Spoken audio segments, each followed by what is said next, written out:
Hey everyone, Melissa here. I'm headed to work in a little bit. I will be walking and probably doing some videos while I walk.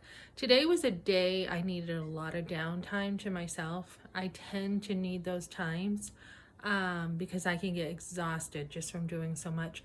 So I am very focused on women's health.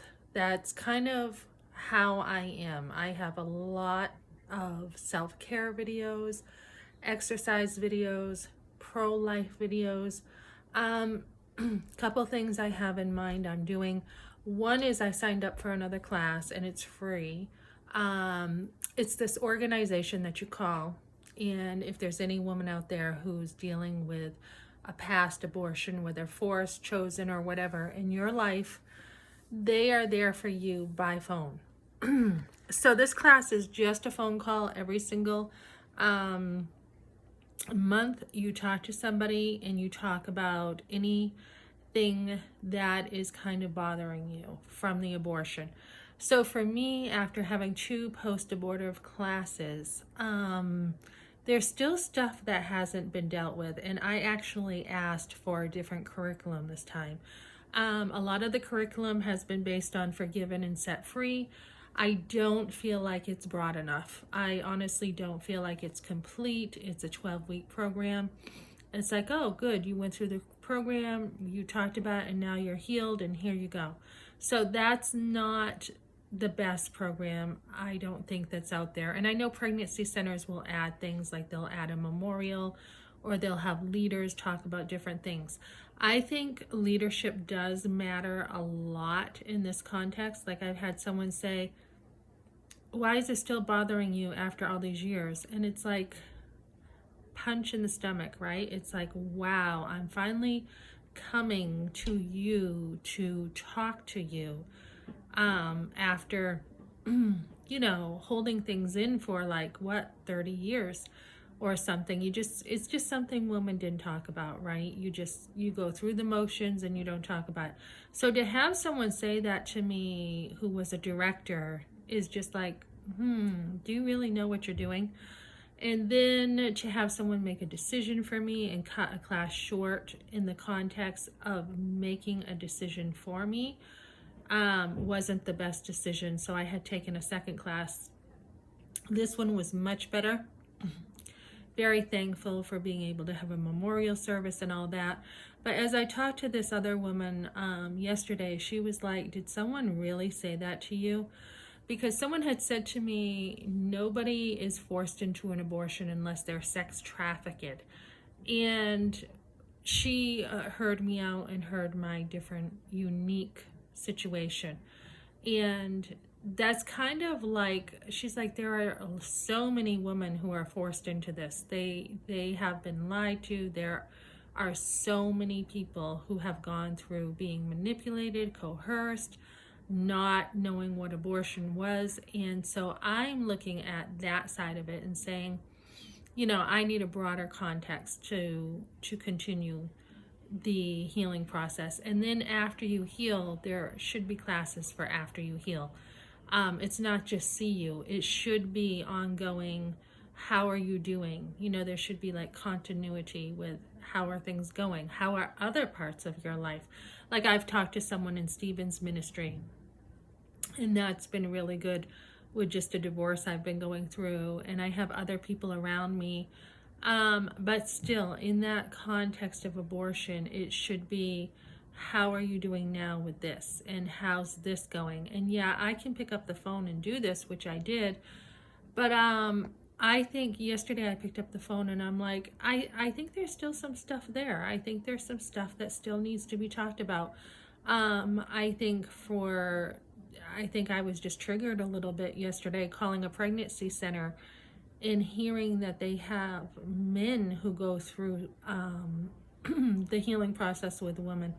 That really bothered me, to think of men doing the healing process where women have the wounds, usually from the man. So I'm like, yeah, there's something there, being able to, heal from the masculinity of a man using his masculinity to actually destroy you, to actually do something. I mean, he didn't destroy, like, he's not destroying you if you're strong, but there is a sense of a man using his masculinity in the wrong way where it could destroy you.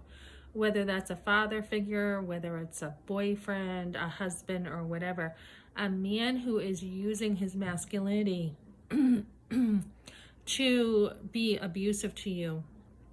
Like my father pulling my hair, my mother was just like, oh, well, you deserved it. No, I didn't. I did not deserve that. So, I was a good kid, A/B student, never got in trouble. So, there are some major family issues surrounding the abortion issue. And I think we need, as somebody who's focused on women's health, to get more resources, not only financially. As I call pregnancy centers, we still need more help financially. I had talked with a church the other day, and they were just like, I mean, there's some churches you go to and they're like, yeah, we have a program. You can come repeatedly over here. And then there's others that are just like, they can't even pick up the phone. They can't even bother with somebody. So, you know, there does need to be resources long-term for women. But what I was going to say is, as I focus on women's health, one of the other things that I'm into is changing my eating patterns, changing my exercise patterns as I'm getting older. And I'm looking into possibly taking classes for helping women train, and maybe even, you know, as a personal trainer, wanting to work at a gym or something, because that's important to me. I've always been very physical in my life. A kid who played outside all the time, a kid who shot bow and arrow, always physical. And that's how I express myself a lot. So I think there is a link between physical exercise and mental health.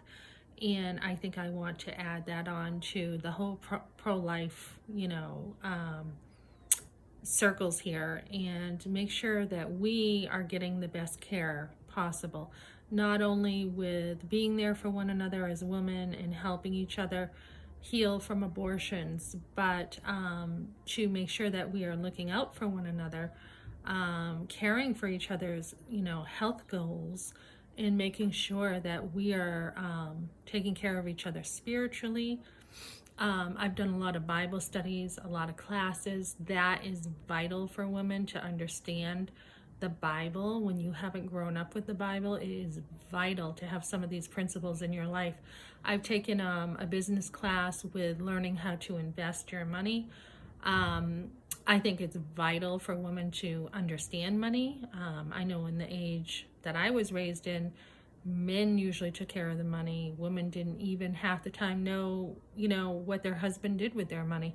So I think all this is kind of accumulating together in my life, and it's something that I want to continue to do, to use my life to help other women with these women issues and help them get ahead in life and be the best they can be. So that's what I've got for today, guys.